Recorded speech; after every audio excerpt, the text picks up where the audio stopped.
জানো, পলাশ কত নাম করে ফেলেছে, সব মানুষ ওর পিছু পিছু ছুটছে। ও তেমন কিছুই না। নাম তো আমারও আছে, কত মানুষ আমার পেছনে ঘোরে, আমার সাথে কথা বলবার জন্য পাগল। তা হতে পারে, তবে পলাশের বিষয়টা কিন্তু একটু আলাদা। ওকে চেনে না এমন লোক এই গ্রামেই নেই। আরে আমাকেও তো অনেকেই চেনে। হ্যাঁ, তোমাকেও অনেকে চেনে, কিন্তু পলাশকে সবাই চেনে। দেখছো না কিভাবে ওর পেছনে পেছনে মানুষগুলো ঘুরছে, কিন্তু পলাশ কাউকে পাত্তা দিচ্ছে না। আরে হ্যাঁ, পলাশ অমনি, পলাশ কাউকে পাত্তা দেয় না, ও বেশ অহংকারী মাল। এটাকে মোটেই অহংকারী বলে না, এটাকে বলে আত্মসম্মান। যারা ওর পিছনে ঘুরছে তারা তাদের স্বার্থের জন্য ঘুরছে, আর সেটা পলাশ বেশ বুঝতে পারছে। হয়েছে হয়েছে, এত গুণাগুণ করে আর কি হবে? পলাশ কেমন সেটা আমার জানা আছে, আমি ওকে ভালোভাবে চিনি। এভাবে বলছো কেন? পলাশ ছেলেটা তো বেশ ভালো। ও তো কারোর কোনো ক্ষতি করে না, বরং সবাইকে সম্মান করে। আমিও তো সবাইকে সম্মান করি, আমারও বেশ নামডাক রয়েছে। ওই আমার কথা তো বলছো না? আমি তো মোটেই তোমার কথা অস্বীকার করছি না, আমি তো মানছি যে তোমার নাম ডাক রয়েছে, তবে পলাশের নাম ডাক তার থেকেও বেশি। এতে ঢং দেখলে আর বাঁচি না বাবা। এই পলাশকে নিয়ে এত মাতামাতি করবার কি আছে? হ্যাঁ, সেটাই তুমি বুঝতে পারি না যত সব। পলাশ, তুমি এসেছো? আরে এসো এসো, আমি তোমারই অপেক্ষা করছি, এসো বসো। না না বাবু, আমার বসতে হবে না। আপনি বলুন কিসের জন্য ডেকেছেন? আবার ওদিকে আমার কাজ আছে। আহা, কাজ তো সব সময় করো, আজকে না হয় আমার সাথে একটু বসে গল্প করো। আচ্ছা, তা না হয় হবে, আগে আপনি বলুন আপনি আমাকে কিসের জন্য ডেকেছেন? তোমাকে ডেকেছি কারণ দেখো পলাশ, আমি এই গ্রামের গণ্যমান্য একজন ব্যক্তি। তোমারও কিন্তু বেশ নামডাক রয়েছে এই গ্রামে, বলতে পারো আমার থেকেও বেশি। না না অবিনাশবাবু, এসব আপনি কি বলছেন? আপনি গ্রামের মোড়ল আর আমি সাধারণ একটা ছেলে। তুমি সাধারণ হলেও বেশ অসাধারণ। এখন আমি তোমাকে বলতে চাই, তোমার আর আমার যখন আলাদা একটা সম্মান আছে, তাহলে আমরা দুজন মিলেমিশে থাকছি না কেন? মিলেমিশে বলতে আপনি কি বোঝাচ্ছেন ঠিক বুঝতে পারলাম না। মিলেমিশে বলতে বুঝিয়েছি তুমি আমার হয়ে থাকবে আর আমি তোমার হয়ে থাকব, বলতে পারো তুমি আমার হয়ে কাজ করবে, আমি তোমার হয়ে কাজ করলাম। দেখুন বাবু, আপনি একজন সম্মানিত ব্যক্তি, আমি আপাতত কাজবাজ নিয়ে তেমন কিছু ভাবছি না। আহা, তোমাকে নিয়ে কাজ করলে গ্রামের লোকেরা খুশি হবে। বিনামূল্যে কাজ করতে হবে না, আমি তোমাকে ভালোই পয়সা দেব। না না বাবু, এসবের আমার কোনো প্রয়োজন নেই। একবার ভেবে দেখতে পারো, কিন্তু সুযোগ কিন্তু সবসময় আসে না। আমার সুযোগের প্রয়োজন নেই, আমি আসি।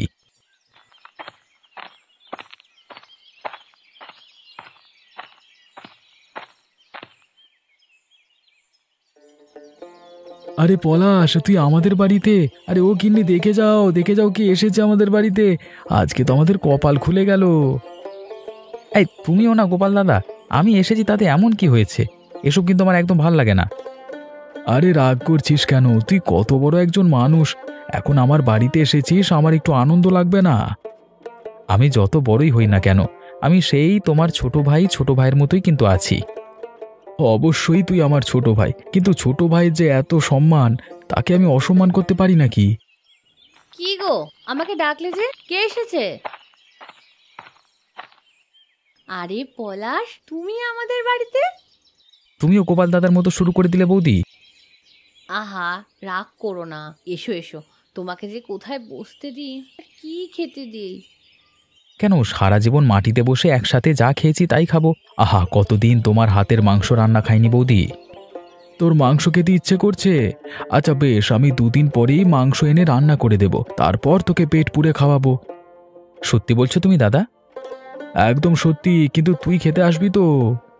আহা, আসবো না কেন? তুমি মাংসের দাওয়াত দিয়েছো, আমি আসবো না? আরে দাদা, যতই তোমরা আমাকে বড় ভাবো, আমি কিন্তু তোমাদের কাছে বড় নই।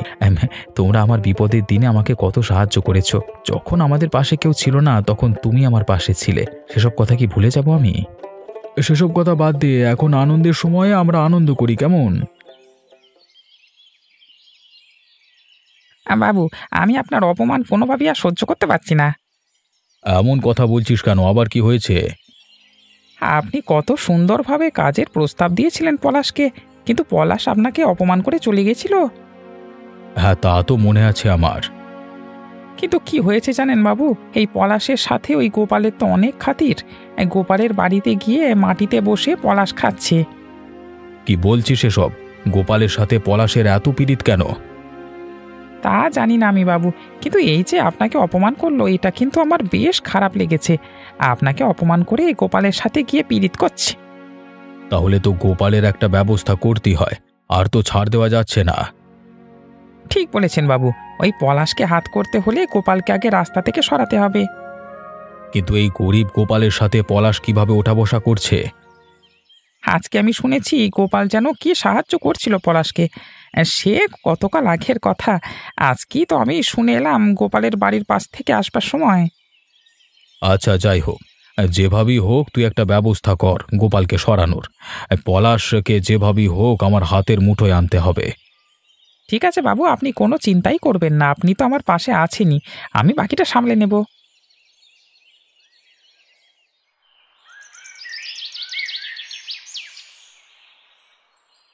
পলাশ, আরে ও পলাশ, বাড়িতে আছো?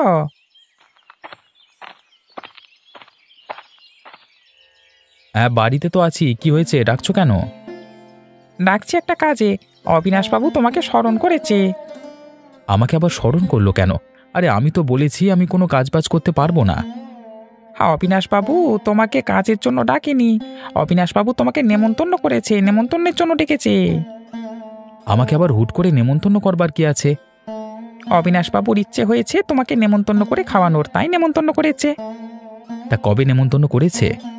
কালকেই। আমি কালকে নেমন্তন্নে যেতে পারবো না।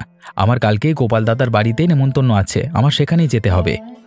হ্যাঁ, অবিনাশবাবুর থেকে তোমার গোপাল দাদা বেশি বড় হয়ে গেল। আমি কাউকে ছোট বড় করে দেখি না। গোপাল দাদা সবসময় আমার কাছে বিশেষ।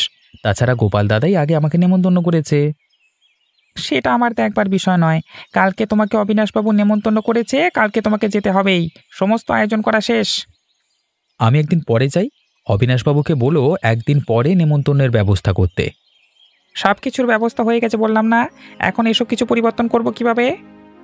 ঠিক আছে, আমি যাওয়ার চেষ্টা করব। না না, যাওয়ার চেষ্টা ফেষ্টা সব চলবে না, তোমার জন্য এত কিছু আর তুমি যদি না যাও না।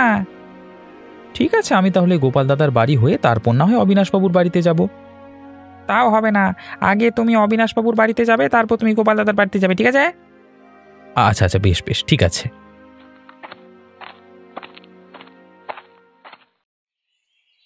আরে পলাশ, চলে এসেছো? আমি জানতাম তুমি আসবে। আরে আমার মতো লোকের বাড়ির নেমন্তন্ন, তাকে কি আর না করা যায়? হ্যাঁ, যদি একটু তাড়াতাড়ি সব কিছুর ব্যবস্থা করেন অবিনাশবাবু, তাহলে আমার জন্য একটু ভালো হয়। আমার একটু কাজ আছে, আমি এখন সেখানেই যাব আর কি। আহা, বুঝেছি বুঝেছি, তুমি গোপালের বাড়িতে যাবে। খগেন আমাকে সব কিছু বলেছে। তুমি বসো বসো, আমি সব কিছুর ব্যবস্থা করছি। খগেন, খাবার নিয়ে আয়। আসছি বাবু। দেখো পলাশ, আমাদের টাকা পয়সার তো অভাব নেই, তাই তোমার জন্য সব কিছুর আয়োজন করা হয়েছে। তুমি কোথাও না কোথাও নেমন্তন্ন খেয়ে বেড়াও, কি খাওয়ায় কে জানে কলা। আপনি নিশ্চয়ই গোপাল দাদার কথা বলছেন, তাই না? না না, তেমন কিছু নয়, তবে গোপালের সাথেও কিন্তু কথাটা যায়। আমি বুঝতে পারছি, তবে আপনার খাবার কেমন হয় জানি না, কিন্তু গোপাল দাদার খাবার খুব সুস্বাদু হয়, সেটা আমি বলতে পারি। তুমি কিন্তু রীতিমতো আমাকে অপমান করছো গোপালের জন্য পলাশ। ছি ছি ছি ছি, আমি আপনাকে অপমান করছি না। আরে আমি আপনাকে কেন অপমান করতে যাব? আপনি যেভাবে বললেন আমি সেভাবেই বললাম আর কি। আচ্ছা বেশ বেশ, খাবার এসে গেছে, এখন খেয়ে নাও। খগেন, পলাশের পাতে মাংস তুলে দে। এই তো বাবু, দিচ্ছি দিচ্ছি।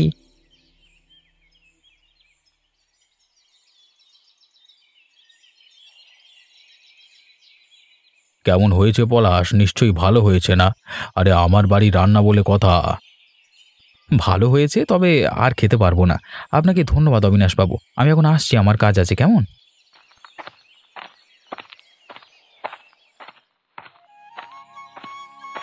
এই তো পলাশ এসে গেছে। আরে ও গিন্নি, পলাশ এসে গেছে। পলাশ এসে গেছে? আমি তো ভাবছিলাম পলাশ আজকে আসবেই না। আসবো না কেন? আমি তো তোমাদের কথা দিয়েছিলাম আমি আসবো। আর তাছাড়া আজকে তোমরা মাংস ভাত রান্না করেছো, তোমরা নিমন্ত্রণ না করলেও আজকে আমি আসতাম।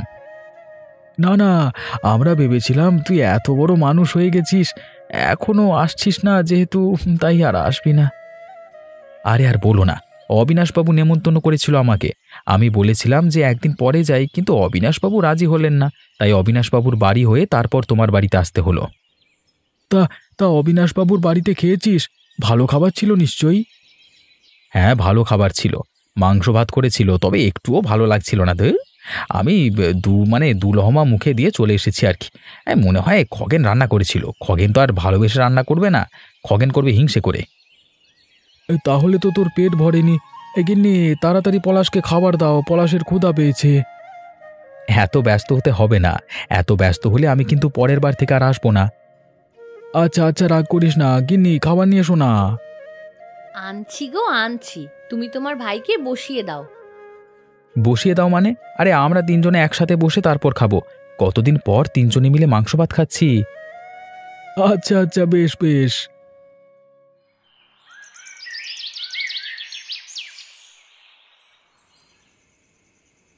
এইমাত্র আমি গোপালের বাড়ি হয়ে এলাম। ভালো করেছিস। কি দেখে এলি? বাবু, দেখলাম তিনজনে মিলে বসে তারপর মাংস ভাত খাচ্ছে। আবার সেই একই রকম কাহিনী? তা নয় তো কি বাবু, তাছাড়া আপনার কথাও বলছিল আপনার বাড়ির খাবার নাকি ভালো হয়নি। কি, আমি এত পয়সা খরচ করে তারপর পলাশকে নেমন্তন্ন করে খাইয়েছি, আর পলাশ বলছে আমার খাবার ভালো হয়নি? হ্যাঁ বাবু, বলেছে আপনি নাকি মনে হিংসা নিয়ে রান্না করেন, আর ওই গোপাল নাকি ভালোবেসে রান্না করে। এত বড় অপমান আমাকে! এসব কিছুর জন্যই গোপাল দায়ী। গোপাল পলাশের মাথাটা খাচ্ছে। হ্যাঁ বাবু, পলাশ তো তেমন ছেলে নয় যে আপনাকে অপমান করবে। ওসব গোপালেরই কাণ্ডকীর্তি। তাহলে এবার সময় এসে গেছে গোপালকে রাস্তা থেকে সরানোর। তোকে একটা কাজ দিচ্ছি, ওই কাজ তোকে শেষ করতেই হবে। বলে ফেলুন বাবু, আপনার যে কোনো কাজে আমি আপনাকে সাহায্য করতে রাজি আছি। শোন, আজকে রাতেই তুই গোপালের বাড়িতে যাবি। তারপর গোপালের বাড়িতে আগুন ধরিয়ে দিবি। পুড়ে মরবে গোপালটা, আর না মরলেও সমস্ত কিছু শেষ হয়ে যাবে। আপনি বলছেন তো বাবু এটা করতে? অবশ্যই। তারপর গোপাল বুঝবে কত ধানে কত চাল। গোপালের এটাই শাস্তি, তবে সাবধানে কাজ করবি, কেউ যেন টের না পায়। ঠিক আছে বাবু। গোপাল দাদা যে কি করে না, দুপুরে খাইয়েছে, এখন আবার রাতে খাবার জন্য ডাকবার কি প্রয়োজন বলো তো? আরে আমি তো বাইরেই খেয়ে নিতে পারতাম। আচ্ছা, ওখানে মনে হচ্ছে কি একজন দাঁড়িয়ে আছে। গোপাল দাদা, তুমি নাকি? কিরে পলাশ, তুই বাড়ির সামনে দাঁড়িয়ে আমাকে ডাকছিস কেন? কি হয়েছে? তুমি এখানে? তাহলে তোমার ঘরের পেছনে ওদিকটায় কে?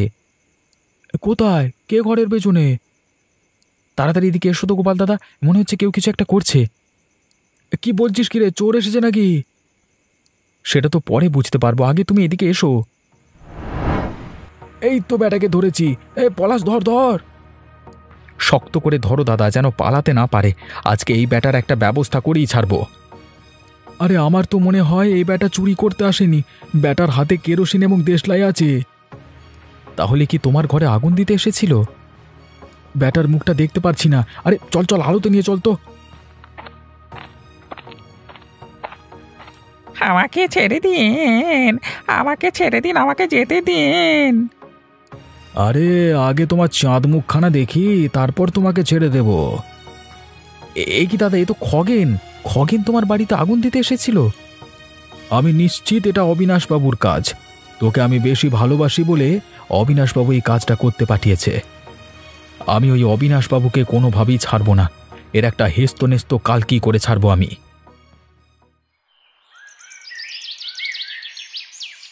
আরে তোমরা এত সকালে আমার বাড়িতে খগেনকে নিয়ে এসেছো কোত্থেকে? কোত্থেকে নিয়ে এসেছি বুঝতে পারছেন না বুঝি? হ্যাঁ, সেটাই তো বুঝতে পারছি না। আমি তো খগেনকে অনেকক্ষণ ধরে খুঁজছি। আর কত নাটক করবেন অবিনাশবাবু?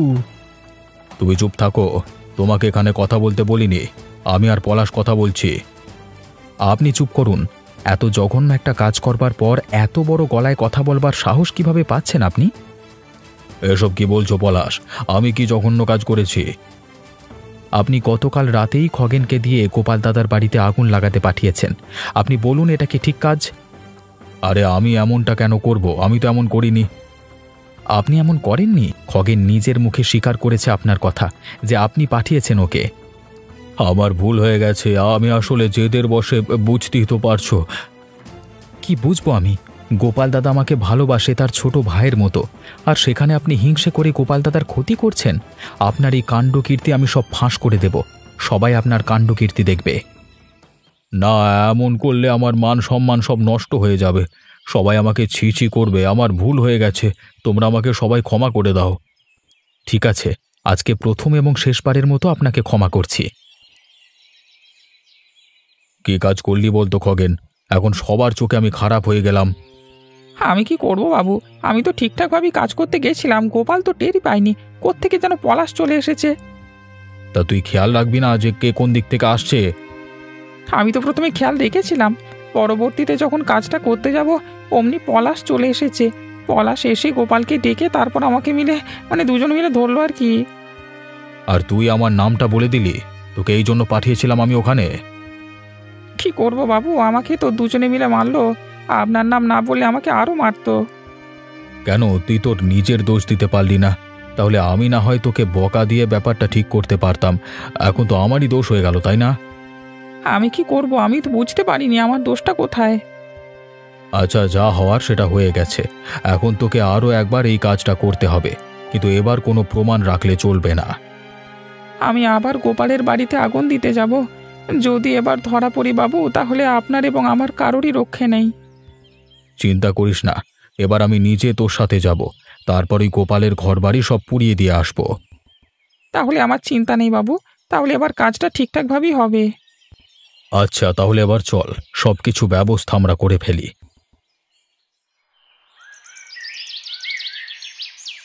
হায় হায় হায় হায়, আমার কি সর্বনাশ হলো! আমার ঘরবাড়ি সব পুড়ে গেল। এসব কিভাবে হলো দাদা? জানি না রে, আর রাতে আমি আর তোর বৌদি ঘুমিয়েছিলাম, হঠাৎ দেখি আগুন।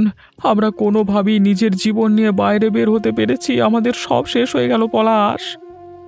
আমি নিশ্চিত এটা অবিনাশবাবুরই কাজ, একবার ব্যর্থ হয়েছে কিন্তু হাল ছাড়েনি, আমাদেরই ভুল হয়েছে ওকে ছেড়ে দেওয়া।